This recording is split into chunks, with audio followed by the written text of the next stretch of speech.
I'm Idiotech, and today I'm going to review Anno 2205. So I have a reasonable amount of experience with this franchise in general. I put about 100 hours into the previous title, so I'm going to make some comparisons between the previous game and this game when reviewing this one. However, I also want to approach this review from the perspective of a new player because I know there will be a lot of new players entering this franchise.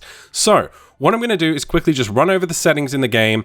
I'm going to jump into the game as I've got my current save game available, and I'm going to talk about the various features this game has to offer. Now, I was initially going to do this in my traditional review format, but I felt that it would be more useful to you if I did it this way, because there's an awful lot to cover, and it's very difficult to remember it when you're just writing a script outside of the game. So we'll quickly go through the options here. The graphics settings are pretty reasonable, if I'm honest. There's a lot on offer here. Now, I have had some performance issues, especially during certain cutscenes. I did have to lower my anti-aliasing down from 8 to 2 to try and solve some of those issues. And now that my cities are starting to get much larger, I am starting to run into some slowdown. So be aware of that. I'm running a GTX 980, so it's kind of unacceptable, really, that this game can't handle maximum settings, but there are lots of options here, so you can knock things down. I'm pretty sure it will run on most systems. Audio settings are pretty standard, lots of key binding options available, which is good to see, and several gameplay options. So overall, the options menu is pretty good, but I have had some performance issues. What I'm going to do now is just jump straight into my previous save. So I'm currently a level 14 corporation.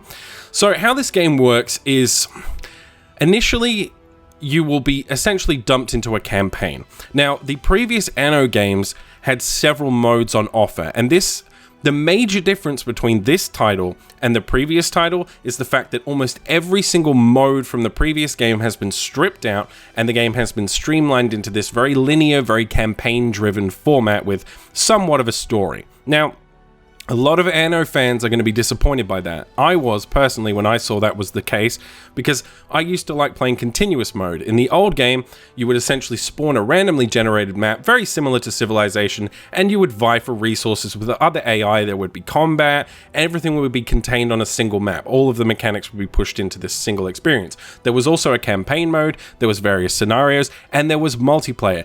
And you could play multiplayer co-op with your friends and both work on the same city at the same time. And that was really good. All of those features have been stripped out of this game, and what you are left with is a very linear campaign, sort of almost SimCity 5-esque experience. Now, initially, when I was streaming this yesterday, I was pretty disappointed by those changes, and I also have to point out, for new players especially, there is very little tutorialization in this game. They expect a lot of pre-learned knowledge from the previous games in the franchise, and I don't think that's particularly acceptable. Now, what I'm going to do here is just jump into a region and show you what the game looks like. So this is one of my regions here, and this is one of these three regions that I'm pointing at now. You'll be offered these initially when you start up the game for the first time. You'll create your corporation, and they'll ask you to pick a region. Now, each region has a slightly different project that's available. There's these large projects you can work on. This one here will give you energy. I think this one is just a no, this one will give you energy, sorry. This one has a cosmetic item, like a big statue you can build, and this one will give you resources. So I chose the one with resources. Now we're going to just jump in, and I'll show you what the game looks like. So this is my city. And if you notice frame drops, that's because I'm leaving it at maximum settings so that you get a good picture of how this game runs on a GTX 980. So this is my city. It's quite advanced. If I zoom in here, you'll see I've got several skyscrapers. These are the executive class of citizens, so I'm pretty advanced in this city at this point. As you can see, the graphics are really nice. It's a significant improvement over the previous game in the franchise, and I have to commend them for that. There is tons of detail. All of the people walk around, they play with each other in the park here. It's great. The attention to detail in this game is wonderful. I will go and show you some of the production facilities so you can get a better idea of how they work. So this area here is growing fruits and vegetables, and you can see these little robots tending to the fields. All of that's great. All these flying cars are wonderful. Overall, the production values in this game are second to none. They are really good when it comes to a city builder, when it comes to an economic resource management game like this. It's really stellar, and there are tons of fine details, especially in the mines. If I just rotate the camera and we go have a look at the mines here, you can see all the little crates being delivered here, and they'll eventually be picked up by trucks and then delivered to various locations. So all of that stuff's great. Visually, fantastic. Music-wise is also really, really good. I love the music in the game. The presentation overall is fantastic. No real complaints there. The only issue is once you start to get further into the game, you will experience performance issues, and That's unfortunate, so, you know, don't expect the game to run particularly well for you. Right. With all of that out of the way, this is my initial city that I built in the temperate regions. And basically how this works is you'll be given a goal here. You'll see up here on the side, we have goals. Now right now I'm pretty advanced in the game, and my current goal is to build a fusion reactor on the moon. But when you first start, essentially they'll give you some very simple goals like attract 50 citizens to your area, build this, build that. And it's a very linear experience. And also some of the things are not available when you initially start the game. So, for example, if I click on this building here, you'll see it's a vitamin condenser. And what it does is it creates a juice that everyone likes to drink. And you can see that there's these several modules on the side here. If I actually select the move tool, I'll be able to select one of them and move it around. So you can see that there. Now, when you first start the game, you don't have access to this. And so what ends up happening is you end up building several of these juice factories until later on in the game when they unlock the ability to add modules. So if I right click on this building here, sorry, not right click, single click, left click, you'll see here these 4 buttons. And what these allow me to do is expand that factory. So in the case of the fruit press, I can't add any more of those. I've already maxed that out, but you can add those little modules I just showed you there. We have a drone hive, and that will reduce the amount of workers required to run the building. We have an accumulator unit, which will lower the energy requirements for the building. And we have a storage depot, which will reduce the number of trucks we need in active service to deliver the various goods. So it's slightly different than the previous games, but it still has that very modular aspect from the previous Anno franchise. And for those of you new to the game, that's essentially how the game works. You build a rice field, for example, and then you expand it out further and further and optimize it. And this is an economic game. Now, you may be mistaken in thinking, well, it looks like a city builder, and it is. It's part city builder, part economic strategy manager, I guess. And that's the real key difference between Anno and many other games. And if you are new to the franchise and you are interested in sort of management and optimization of economic stuff, then this game is really appealing for that reason. However, the previous games in the franchise did do things slightly differently. So one thing I should show you is that when you produce things, goods, for example, here, synth cell incubators, it says 400%, okay? Now, in the previous games, it would just produce units of goods, which would then be physically delivered to a storage facility, and if you overproduce those goods, they'd essentially go to waste, if I remember correctly. I could be wrong there, but it was slightly different to the way this is handled. The way this is handled is you can just produce as many goods as you like, and in a production chain, which I'll just illustrate to you now, for example. So here we have fruits, which we grow the fruits. We're growing 700% currently, and then we go over to here to one of our fruit processing plants, and it says here 361%. It's saying the goods input is too low, so I'm not running at an efficient rate right now. In order to be more efficient and produce more goods, I need to have more of these fields. So that's an easily solvable problem. If I go over here, I've also got another one of those fields and another one of those fields there. So I literally just have to go over here to where I'm building another one of those fields and essentially expand it.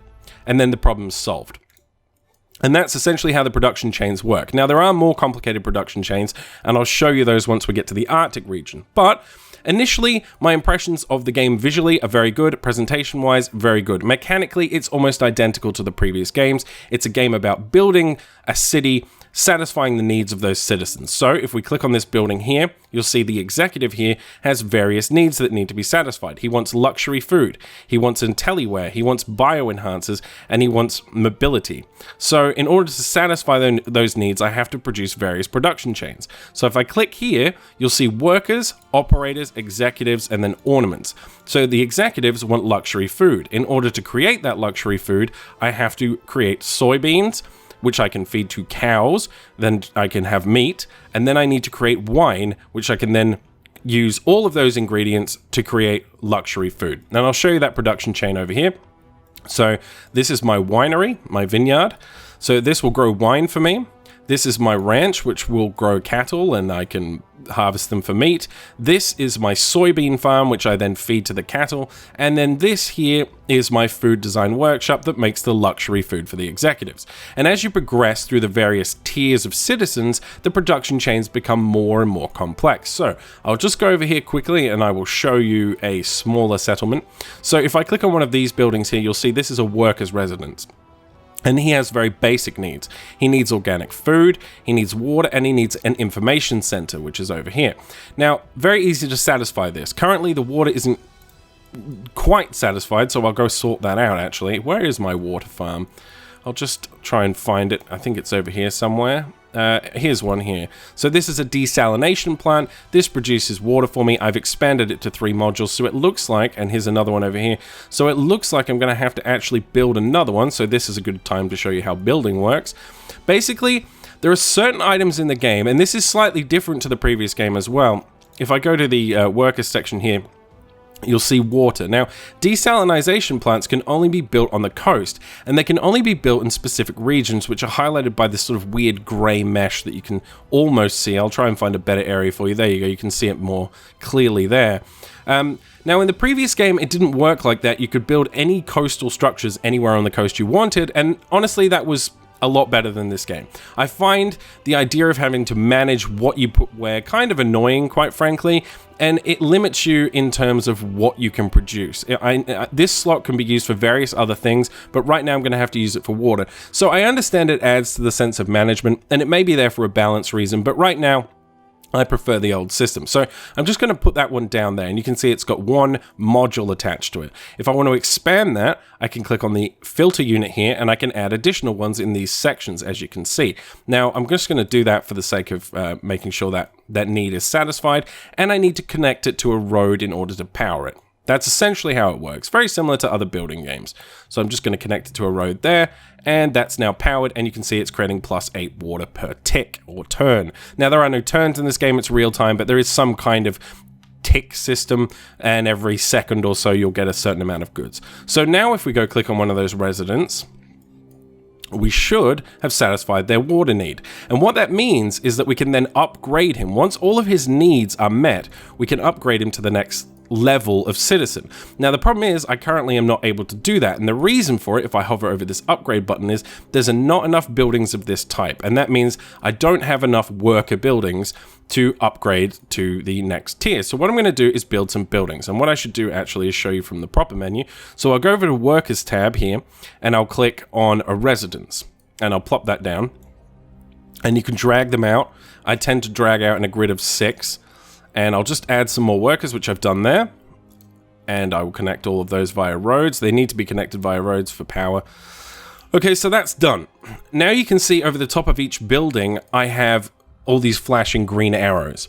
So what I can do now is I can manually select them and upgrade them by pressing that button, or I can come down here to this tool and I can drag out a various area of building that I want to upgrade. So let's upgrade these ones over here.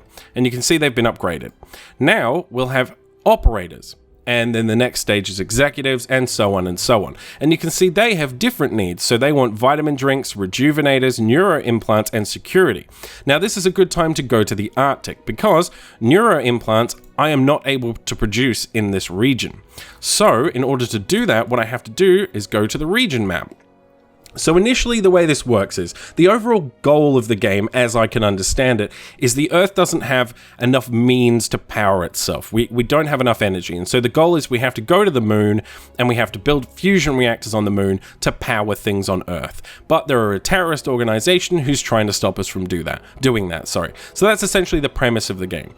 So once you've sort of opened up this initial temperate region and completed some of the goals that they offer you, you then move on to the Arctic region, and once you've done that, you then move on to the lunar region. But you have to upgrade the spaceports in each region to be able to get to the moon in the first place. So I'm just going to jump into the Arctic region, because you can see here, actually, before we jump in there, you can see this little icon here. It's saying neural implant shortage. Now, I can't produce neural implants in Cape Amber, so what I have to do is go to this region in the Arctic where I can produce those goods, produce them, and then ship them to these people via a trade route, which I'll show you once we've solved the problem. So this is the Arctic region. Now, there are gameplay differences between the regions. So in the Arctic region, the way things work is when I select a building, you can see this red halo around the building. And you'll also see some screen tearing when I move the mouse occasionally. I don't know what that issue is. I'm not sure why it's there. I have VSync turned on, but I'm getting screen tearing nonetheless. Anyway, you can see these red halos. Now, these are areas of heat. Now, the premise is that in the Arctic regions, essentially, the Arctic region in this game is man-made. This is far into the future once the ice caps have melted and the Earth is primarily flooded. And so we're as a species, we're trying to solve some of these ecological problems by freezing the regions up north. So we're artificially doing this. And so there are these people who are protecting this region, and we have to try and work within their limits to build our civilization and our corporation. So in this case, what we have to do is we have to utilize the heat that's produced by our factories to heat the surrounding population. So it means that you end up having to build around factories more so than in the temperate regions, where you can build all of your residential areas in one place and then build all of your manufacturing industry in another place. So it slightly changes things up. It forces you to play a little differently. For example, here I built a pharmaceutical lab, and I was able to then build next to it because it produces heat. If you build housing outside of the heat radius, then the people in those buildings will freeze to death and you'll lose citizens and therefore income. Now I should talk about income while I'm here. You can see up in the top left we have credits, and next to that we have current credit balance. Now this is very important. Essentially how you earn money in this game is you build structures for people to live in. The more people, the more tax, therefore the more money. But you also have to balance that with various structures, because each structure has an operating cost. For example, here it says maintenance is this many credits, it requires this much workforce, it requires this much electricity, and it requires this many trucks. So this is where you start to have to balance things. And as you can see, I have several facilities up here that are actually turned off. There's a pause icon over the top of them. And if I turn these on, it will cost me a significant amount of credits and maintenance, and you'll see these numbers up the top here go down. Now they're turned off at the moment because I don't have a reliable source of diamonds, and therefore there's no point running this factory and spending a bunch of money. So you can go in and hit the pause button on each of these buildings, as you can see here, and stop them from running. And if I do that, for example, with the fishery, and I pause that, what's going to happen is my citizens are going to start complaining that they don't have enough canned fish. And as you can see, canned food, the need is not met. So I'll go back over here and I'll turn it back on, and hopefully that problem is solved. And it almost is, because obviously I had a problem with that to begin with. So that's sort of how everything works. It's very complicated, and honestly, I'm not sure I'm doing the best job explaining it, but I thought showing you the game would be a better way of demonstrating it than just trying to create a 5 to 10 minute review and cram all this information in there. So we have various structures we can build just like the other place. Now, I'll jump into the corporation view to give you an idea of how the production trees work. So you can see here I'm a level 14 corporation. I'm beating these two corporations, which is good. I want to be up here though, so I've got a lot of work to do. Now, if we go into blueprints, you can see here in the temperate region, we have essentially what is a tech tree, and then we also have one for the Arctic, and we also have one for the lunar area. So the temperate region has more production stuff than anywhere else, and that is where you will spend a lot of time, and there's a reason for that. The temperate region costs a lot less money to run than the Arctic region and the lunar region.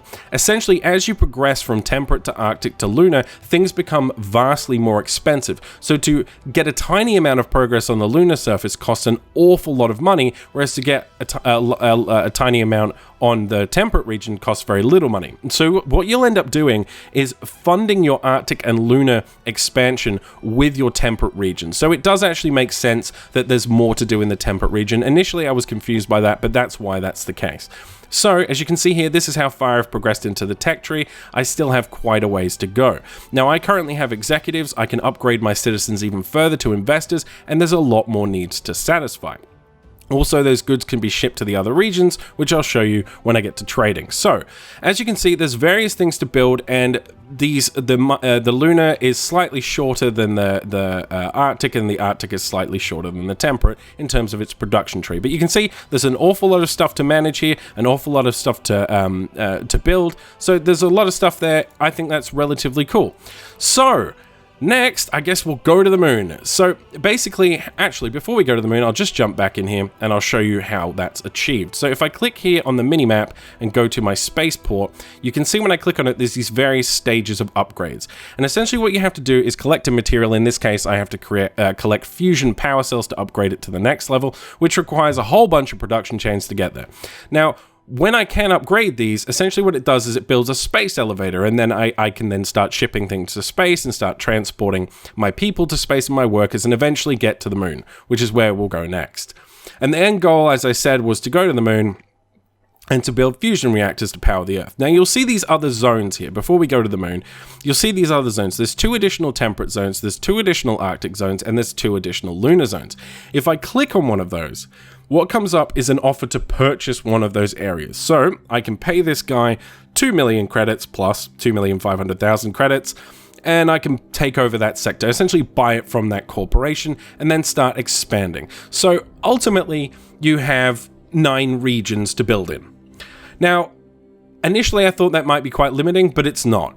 These regions are quite large, and there's an awful lot to cover, and they take a long time to expand into, especially the lunar regions. So overall, space-wise, what you have to work with here, I think it's quite reasonable, to be honest. Now, you'll see these red things here. These are combat scenarios, and I will go into those in more detail in a minute. I'm just going to show you the moon, then I'll explain trading, and then we'll go into combat. So we'll jump into the moon. As you can see, it's a very complicated game.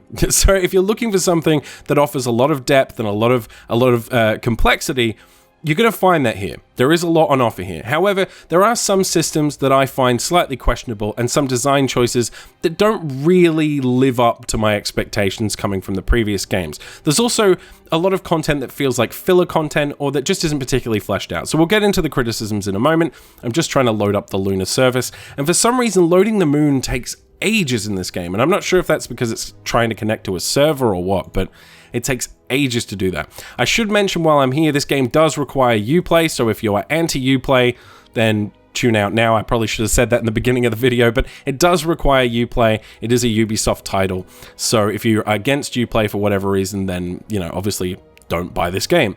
So this is my lunar environment, and how the moon works is we have to build in craters. So there's 3 craters here you can see on the minimap.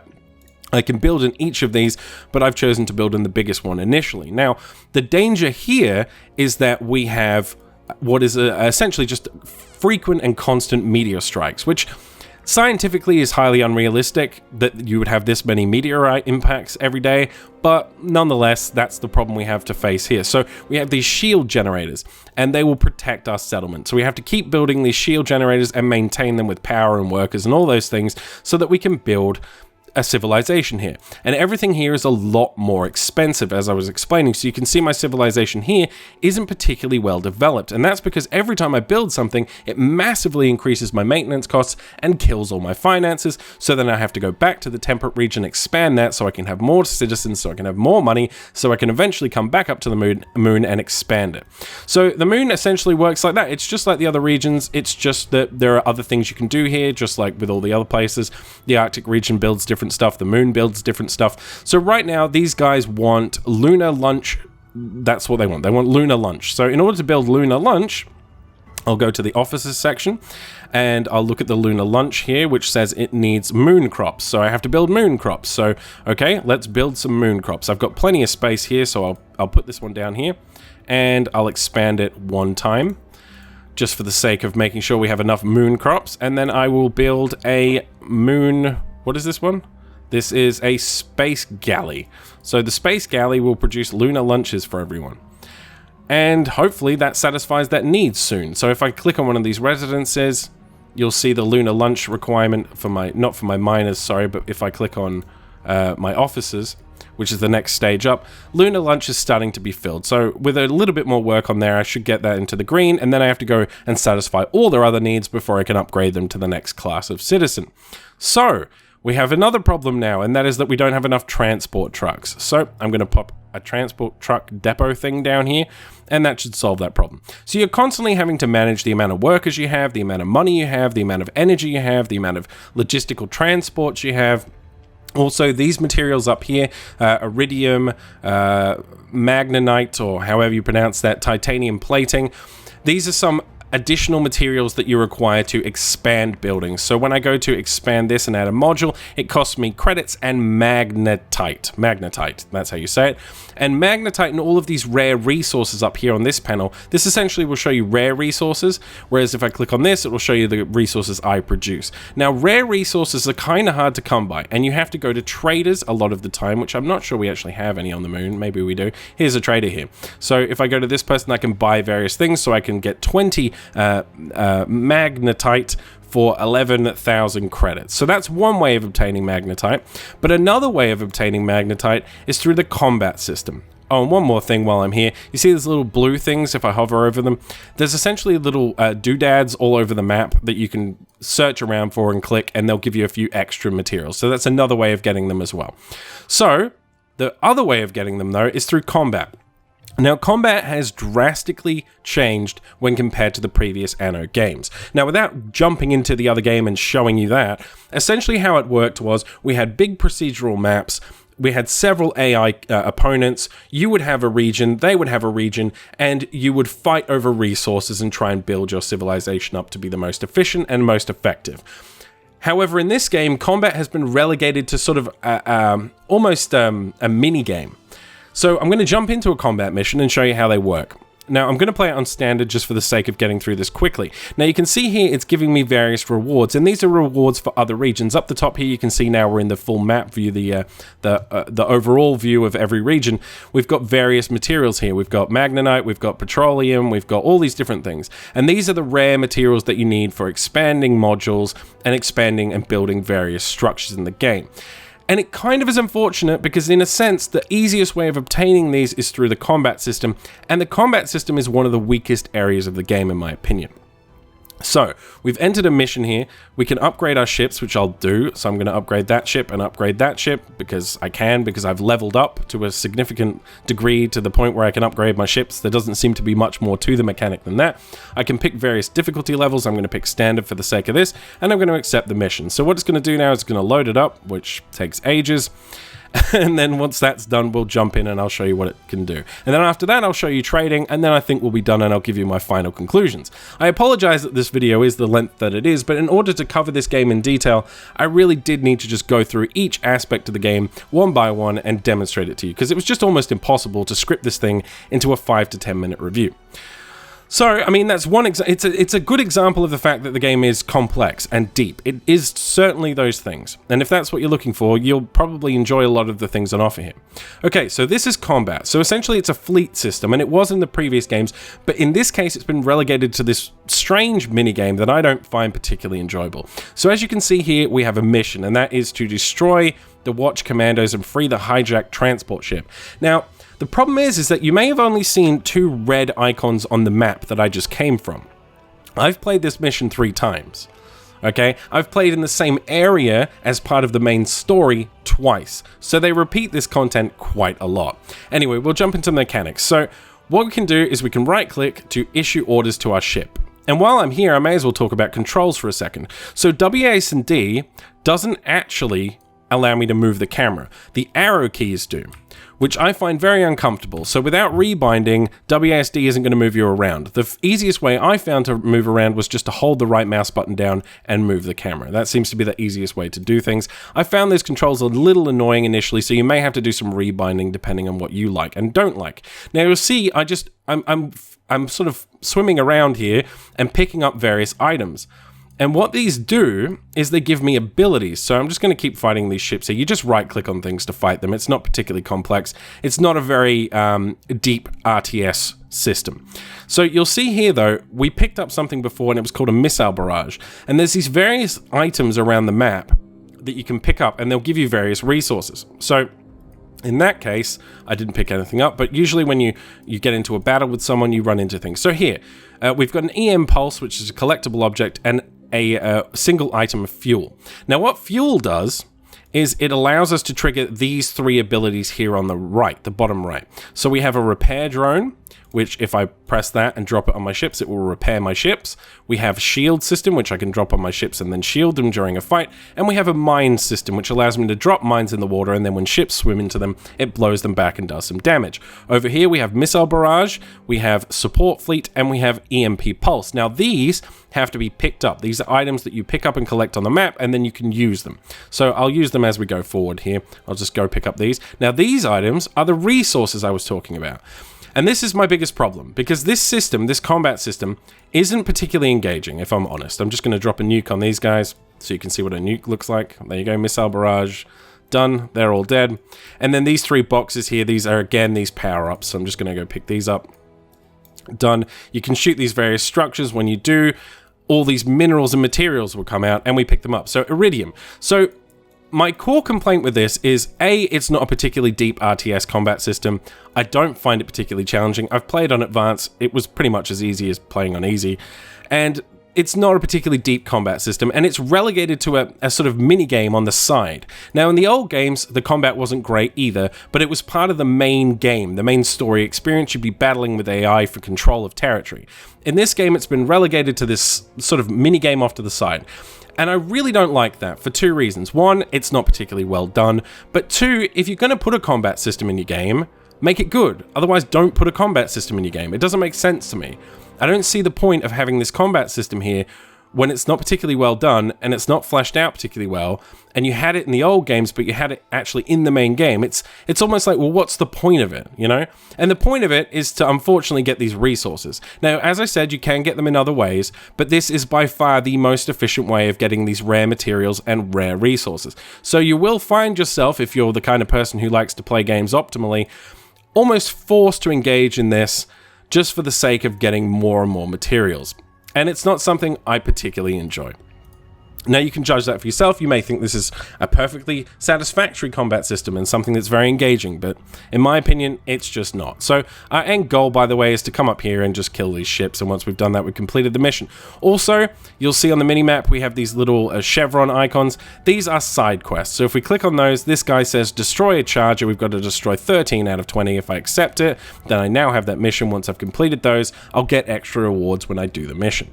So I'm going to try and leave this mission now because I really don't want to continue with it. There's no point. You've seen how combat works. I don't think it's particularly engaging, and I think it's a shame that instead of trying to improve the combat system from previous games, they've relegated it over into this weird side quest system. So I'm going to back out to the main menu here, and we're going to go into trading, and then I will give you my final thoughts. So, trading, how does that work? Well, essentially what we do is we come down here and we click New Transfer Route. Actually, we should do Routes Overview because I already have a couple of things trading. Well, I should. Apparently some of them have been cancelled. No, there we go. It just took a little while to load there. So, I have various trade routes happening right now. And these are bringing in money, or I'm transferring things to various areas that need goods. So what I'm going to do is I'm going to go New Transfer Route. I'm going to say, for example, let's transfer, I don't know, just for the sake of argument, let's transfer some bioplastics, which are completely useless, from this region in Cape Amber to the Lunar region, to the Arctic region. So I click on the Arctic region, I then select how many I want to send over there. It'll tell me how many it's going to have in the region I'm sending it to, how many will be left in my region, and then I click confirm, and then it's set up. And we have a trade route, and that has a maintenance cost associated with it, and that goes up here, and you'll see trade routes, and then it tells you how much money you're spending on those. So I'm going to go cancel that because it's absolutely pointless, but that's how a basic trade route works. Now, there's one additional element to this, and that is here. Now, we have a thing called the World Market, and it requires you to be connected to Ubisoft servers, and yesterday they did go down for a period and I couldn't do this, so that's something to keep in mind, and it is really the only online component of this game, which is a massive shame when you consider the previous games in the franchise, but anyway. So, how we do that is we click on this guy, and we can either buy stuff from the World Market, or we can sell stuff to the World Market. And that, as far as I can tell, is a player-driven economy. So, for example, I say I've got a bunch of orange juice that I don't want, so I'm going to select it from my sector, and then I'm going to select my target sector, which is this sector over here, and I'm going to say I would like to sell, I don't want to sell all of my orange juice, I'll sell 20 of them. Or let's say 19, and I hit confirm. And periodically what will happen here is you can see here it's saying 1 hour and 59 minutes, so this is a lot longer than the other things. I'll get a small chunk of income from the World Market, and you can buy and trade from the World Market with other players online. So that's essentially how the trading system works. Now, there's a few more things I need to talk about in regards to the space station. Over here, we have our assignment center, where this lady basically runs us through the main story in the main campaign. We have this guy here who will let us upgrade our ships, etc., etc. He's the military guy. We have external resources, which I currently don't have access to. There's nothing you can pick up at the moment. Okay, so that's, I assume, space-related resource gathering, which I haven't experienced yet, so I can't comment on that. And then we have the council, where players, I think this is player driven. Again, it's not well explained. Nothing in this game is well explained.